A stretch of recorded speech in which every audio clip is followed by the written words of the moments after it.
Je suis convaincu que tout passe par notre résilience en tant que Congolais.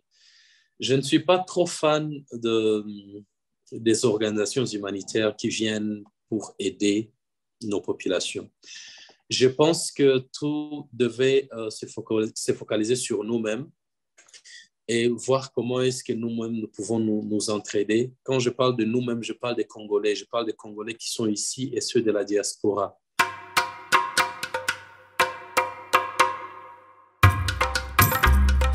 SL Times.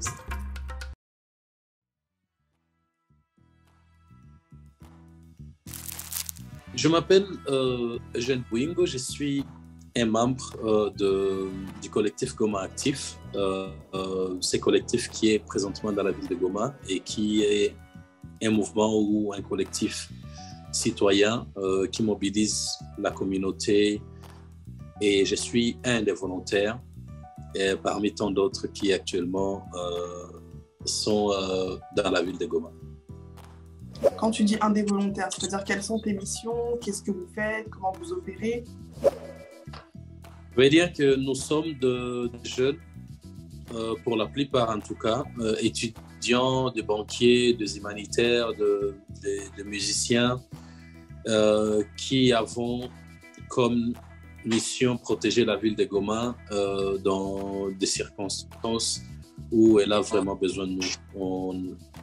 On a été là où on continue à être là pour le Covid, on continue à être là aussi pour les travaux communautaires, et nous continuons aussi à être là après l'éruption du volcan.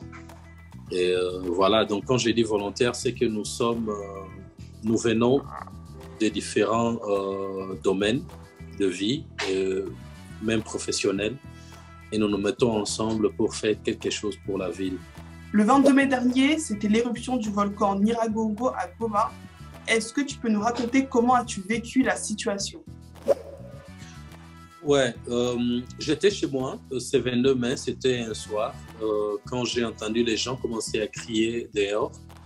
Et quelqu'un est venu de la maison pour me dire qu'il y avait éruption. Je suis vite sorti pour voir, et effectivement, j'ai constaté vers le nord de la ville qu'il y avait des flammes, qu'il y avait même la fumée. Je n'étais pas ma première expérience, donc je savais de quoi il s'agissait. J'ai immédiatement pensé à unir ma famille et voir comment est-ce que nous allons être à l'abri. C'est ce que je fais. Le soir, ma femme est arrivée parce qu'elle n'était pas à la maison quand ça a commencé.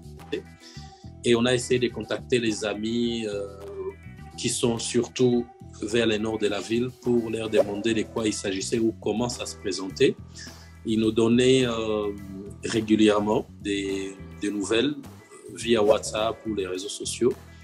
Et c'est la nuit, autour de 23h00, que nous avons eu écho comme quoi la lave approchait de l'aéroport. Et c'est à ce moment-là que nous avons décidé de bouger un peu et vers l'ouest de la ville, en destination de Sake. Mais malheureusement, on n'est pas parvenu à Sake parce qu'il y avait tellement de monde, beaucoup d'embouteillages, les routes bondées, les femmes avec des bagages, des matelas, les enfants en train de marcher. Et la pluie aussi n'avait pas arrangé les choses parce qu'il commençait à pleuvoir abondamment, et j'ai vu vraiment les gens souffrir.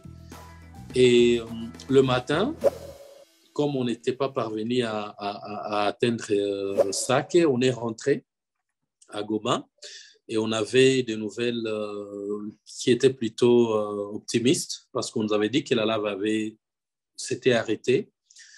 Et immédiatement, en tant que un volontaire de Goma Actif, j'ai pensé immédiatement à contacter certains jeunes, certains membres, pour qu'on mette ensemble une équipe, parce que j'avais constaté effectivement dans les réseaux sociaux qu'il y avait des enfants qui s'étaient séparés dans la nuit de leur famille, et on pensait immédiatement les réunir au travers, bien sûr, des organisations spécialisées. Je sais qu'une collecte a été mise en place par Goma Actif pour aider les populations. Comment ça a été décidé? Comment ça s'est fait? Et en combien de temps vous avez pu distribuer donc, les dons à ces populations? Bon, au fait, nous n'avions pas initié la collecte de fonds. Sont certaines personnalités ou organisations qui nous avaient contactés, qui savent ce que nous faisons sur le terrain et qui pensaient qu'ils pouvaient travailler avec nous. Et on était d'accord. Et ils avaient organisé cette collecte sur Internet. Malheureusement, ça n'avait pas marché tel qu'on aurait souhaité parce qu'à un certain moment, il y avait eu des complications quand il s'agissait de transférer l'argent, si bien même que nous aussi, nous avions participé à cette collecte en ligne. Mais à part la collecte, nous sommes des gens qui contribuent ou qui se cotisent quand il y a quelque chose à faire. Donc, nous n'attendons pas à ce que les gens nous viennent en aide ou qu'il y ait collecte de fonds.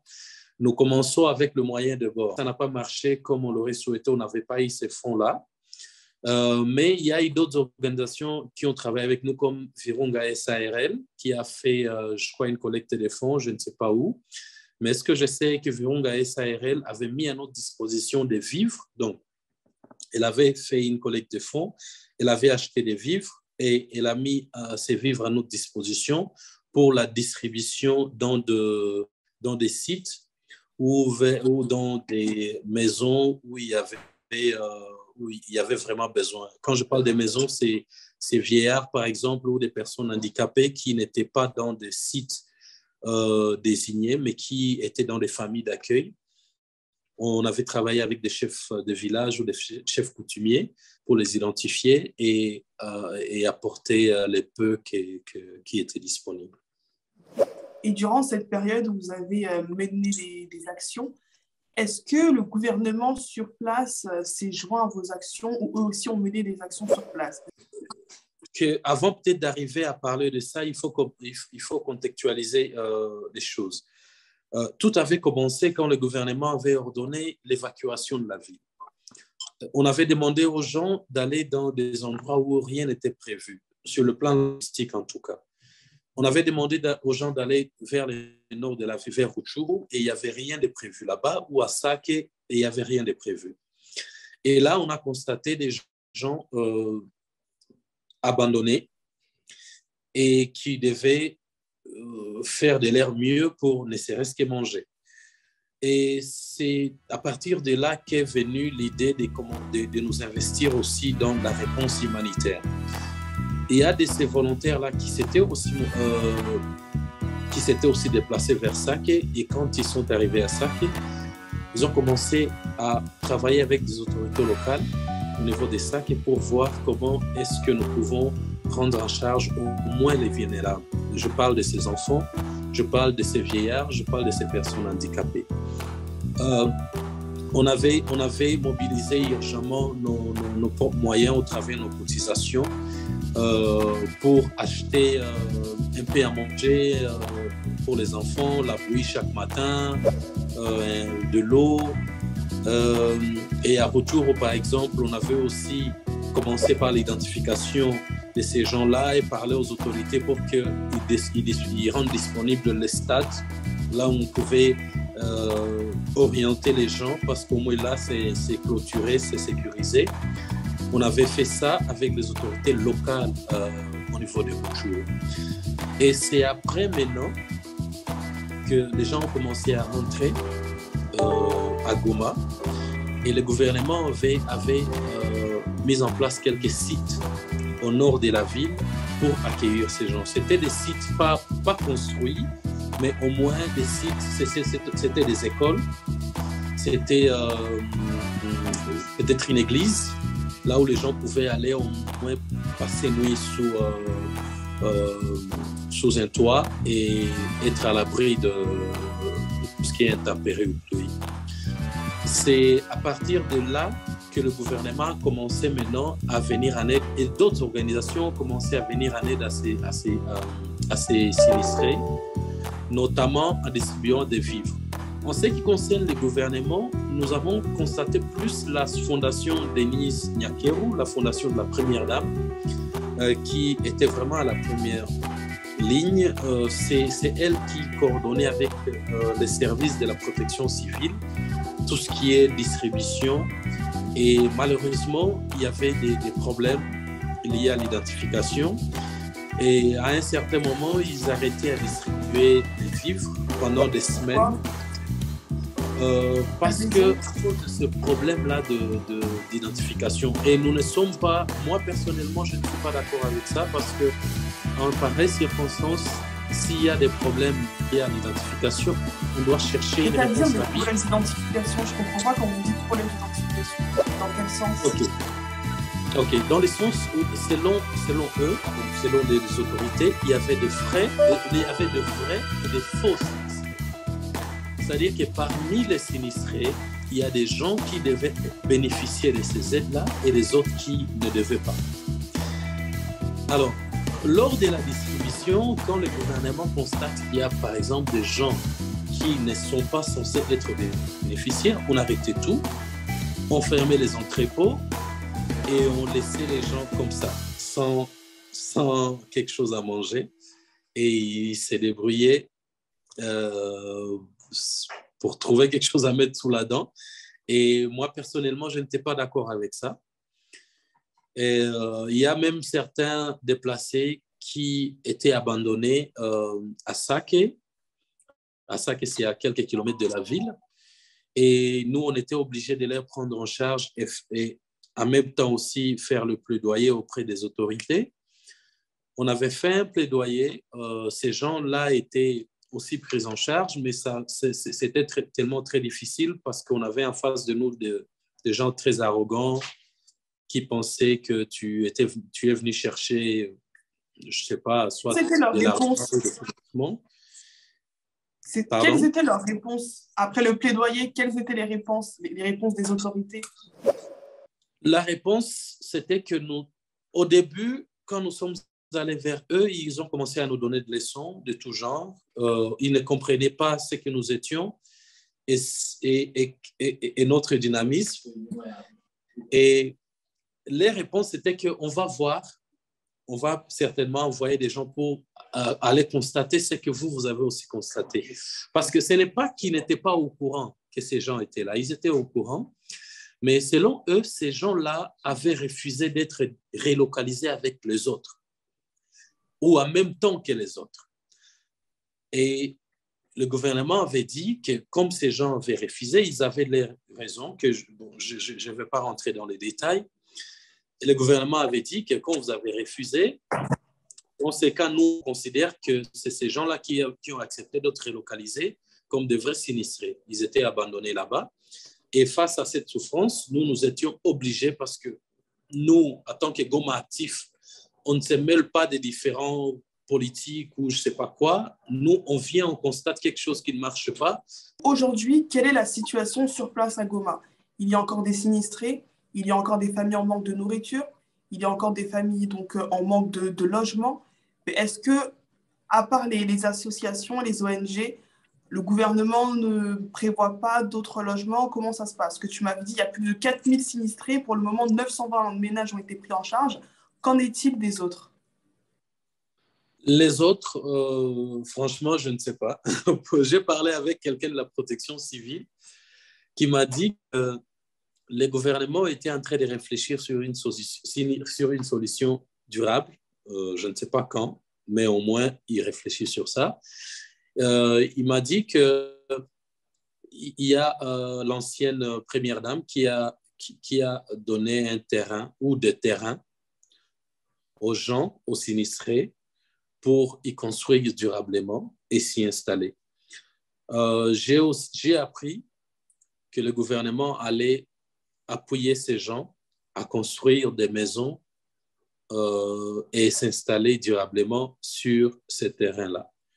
C'est ce que je sais. Mais pour l'instant, à part les 920 ménages, il y a aussi d'autres abris provisoires qui sont soit en construction ou en phase de planification et ils pourront être construits par la Croix-Rouge, en ce que le monsieur de la protection civile m'a informé. Pour finir, comment la diaspora, du coup même les autres personnes, peuvent participer du coup à Goma Actif et aider également les populations sur place. Comment aujourd'hui on peut vous aider? Est-ce que tu as un message à faire passer? Je suis convaincu que tout passe par notre résilience en tant que Congolais. Je ne suis pas trop fan des organisations humanitaires qui viennent pour aider nos populations. Je pense que tout devait se focaliser sur nous-mêmes et voir comment est-ce que nous-mêmes nous pouvons nous entraider. Quand je parle de nous-mêmes, je parle des Congolais. Je parle des Congolais qui sont ici et ceux de la diaspora. Donc, ceux-là qui peuvent ou qui veulent aider, ils peuvent soit venir aider physiquement, venir compatir avec ces femmes, ces enfants dans les camps. Ils ne peuvent pas. Ils peuvent passer par des organisations, que ce soit internationales ou des organisations locales. Mais en ce qui concerne Goma Actif, nous sommes aussi ouverts à travailler avec tous ceux-là qui veulent aider ces femmes-là.